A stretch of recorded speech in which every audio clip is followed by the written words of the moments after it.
Hello, everyone. Welcome to another episode of the Aunty Pharmacist podcast. How was your weekend? Hope you had a nice time with friends and family. And I welcome you to a new week. So, today I'll be talking to you about a topic that I believe is important to discuss at this time. Yes, all my topics are actually important to discuss. But this one I've noticed since I've started practicing as a community pharmacist. It happens fairly often, and I believe that it affects the quality of service we provide, as pharmacists. And I think that it's nice to bring it to your notice so that, we can do better, we can work around it. So, what am I talking about? The topic of today is second person complaint. Yes, let me say it again, second person complaint. And I'll be explaining to you in just a minute. So, let's get right into it. So, what do I mean by second person complaint? Well, it is the situation in which a sick person, for example, sends another person to the healthcare facility to complain for them, especially the pharmacy. Like, okay, you have a condition, right? You're feeling some kind of way, and for some reason, you can't go to the pharmacy by yourself. So, you send a relative, maybe your husband or your wife or your friend or your sibling to come and make complaints for you. Now, why I'm actually discussing this topic, like I said earlier, is because this second person complaint is not advisable. It limits the quality of service your pharmacist can provide for you. All right, I understand fully well that some people really cannot bring themselves to get out of the house and make complaints, for themselves, because maybe that illness has gotten them so bad that they can't even get up. And like I said, I understand. But I'll be telling you the reason why second person complaints is not the best and ways around it. How you can make your complaints directly, even if you don't get to leave your house.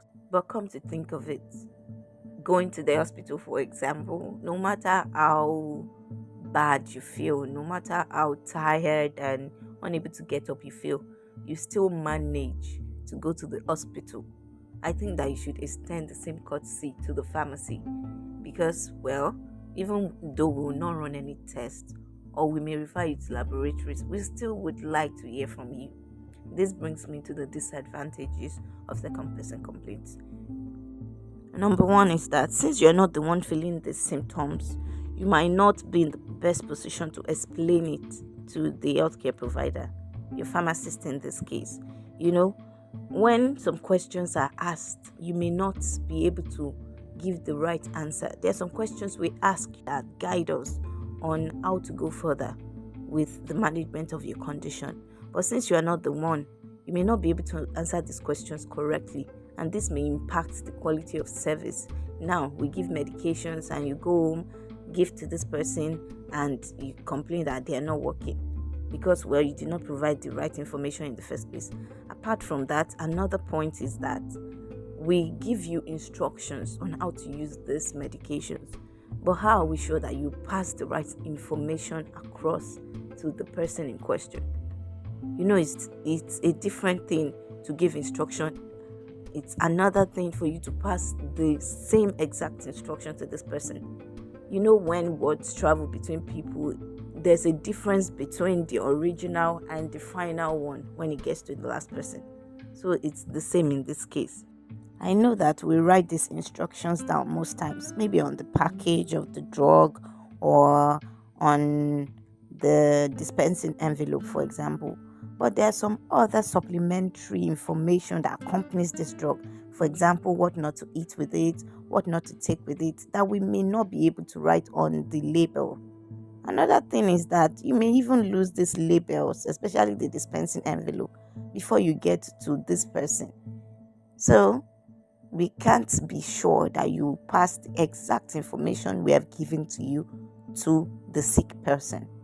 People go as far as impersonating another person. It's in the process of asking questions that you get to know that you are not even the person that has this condition you are talking about. Some people just come in. If someone has this, if someone has that, it's not right. You're not doing the right thing. You can't go to the hospital and, tell the doctor that way. You can't present to the doctor saying if someone has this, it's the person that has the condition, that has the illness, except for some reason they can't come out. They should manage to come to the pharmacy. This is not being insensitive or anything. I get that some people actually feel embarrassed, to come to the pharmacy to complain about some conditions, especially those that have to do with sexually transmitted infections. And they have this friend, that does not mind being looked at in a certain way. But I want to tell you that the pharmacy is a safe space and the pharmacist is a healthcare professional. We have ethics guiding us. We won't judge you. We know that you're coming because you have this condition and you need help with it. So sending somebody to come and impersonate you or just sending somebody to complain on your behalf is not the best. Worst case scenario, please let us speak via phone. At least I won't say your face then. So when I ask you if you're sexually active, you won't feel the need to lie because you will not be facing me directly and there will be no other people, looking at you one kind of way. Do you understand? I figured that this is number one reason why people do not want to come directly to the pharmacy to complain. They feel like they'll be judged. Well, I will be speaking on one of the episodes on this podcast about how much you should trust your pharmacist, what services the pharmacists provide, and why you shouldn't feel embarrassed when you come to a pharmacy, and why you shouldn't lie when we ask you certain questions. It's all for your own good. But I'm still on the disadvantages, all right? Another thing is, apart from, the symptoms, the subjective data that you may not communicate like very well, since you're not the one feeling them, some of their medical conditions you may not know. They may not open up to you on medications they have taken before or conditions that they might have, and it can impact the treatment. Imagine somebody who has ulcer now, but you are not aware of, and you come to the pharmacy complaining of pain in some areas, and then you were given an NSAID for that person. That's contraindicated already. Imagine somebody who has high blood pressure, and you were given a calcium supplement for that person, and other cases like that. So it is better there is a direct communication between the patient, the one with the condition, and the healthcare provider that is providing healthcare services to treat this condition. Another reason why people should complain by themselves is that there might be some signs, like physical signs now, that the pharmacist will see, and this will point to some health condition that they might not even be aware of. Signs are different from symptoms. It's when we see you physically that we see that, oh, your eyes are yellow. You may have jaundice, or that you're looking pale. Do you understand? But you might not even notice it. So you may not even complain about that. Some signs you will not be able to explain. And the healthcare professional will be in a better position to actually diagnose this, either by feeling, palpating, or by just observing you. So you should not sit at home and send somebody else. And like I mentioned earlier, impersonation is a no-no. You cannot come and say, I have this and I have this, when in fact it is somebody else. Just open up to your healthcare provider. Okay, my brother has this condition, my sister has this condition. Then they can find a way to communicate directly to the person with that condition. Okay, I get that. One major genuine reason is language barrier. I've had people come into the pharmacy, speaking Hausa, and we may not be able to understand each other. So if somebody who speaks a different language comes to the area where they know that people around do not understand them, they may want to send somebody who understands their language and just tell him or her what they're feeling, and that person comes. But it's still not the best. Like I said, both of them can come. Then when I'm asking the question in my own language, this person interprets as best as they can, so that we are seeing each other. We can even communicate by gestures. There are lots of ways, but staying at home is not the best still, no matter what. Which takes me now to ways around it, apart from that person coming physically to the pharmacy. Thank God for technology. We can communicate via phone. Most pharmacists nowadays have phones of their own.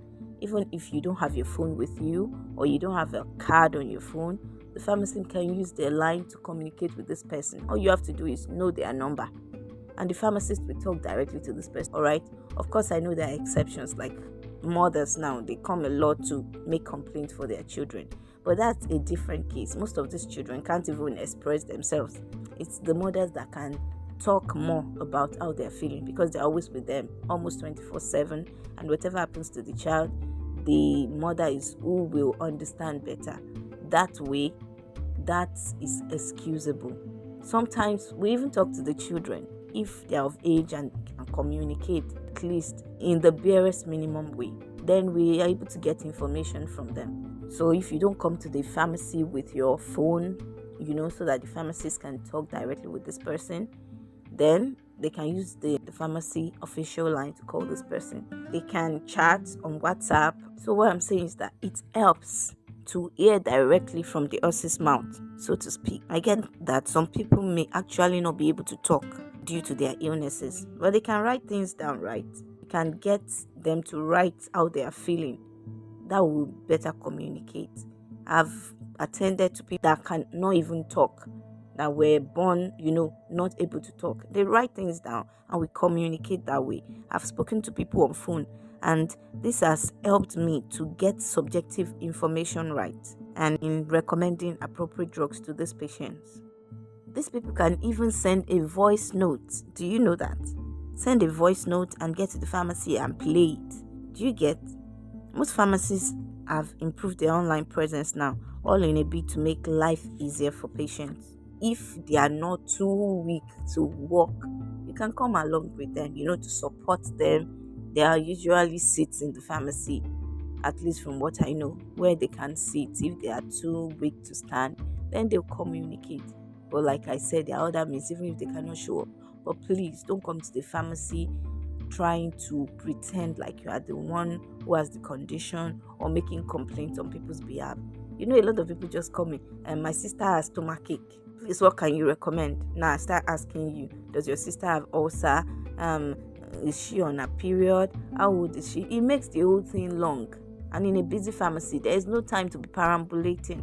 But if the right person comes, you know the right question to ask, and you get your answer, and you know the right thing to do. I don't know the statistics right now, but I'm very sure that the percentage of successful treatment through second person complaints will be so low, because like I said, the appropriate information are not even presented. So I would encourage you that next time you're going to the pharmacy, instead of complaining on behalf of that friend, that spouse, that sibling of yours, please get a voice note from them, get a WhatsApp message, or get to the pharmacy, place a call to them so that they can talk directly to your pharmacist. It makes things easier for us. It reduces therapeutic failure. It increases the rate of successful treatment of conditions, and it makes everybody happy at the end of the day. And that's all I have for you today. All right. So you're well aware by now that we have social media handles. We have IG page, we have X page, and I would like for you to follow us, to follow this podcast, to share, to like, to subscribe. Sharing is very important. A lot of people need this information, but if you do not share, how do they get access to it? You can even mail us if you are the official type. Mail us via auntypharmacistpodcast@gmail.com. We're always ready. I will be there to answer any question you may have. Under this podcast as well, there's a question and answer section where you can actually put in your question, even your comments, in the DMs as well on Instagram. Ask your questions. Please ask away. I'm ready to answer you. Aunty Pharmacist is at your service. Till next time, which is Friday, stay healthy and God bless you.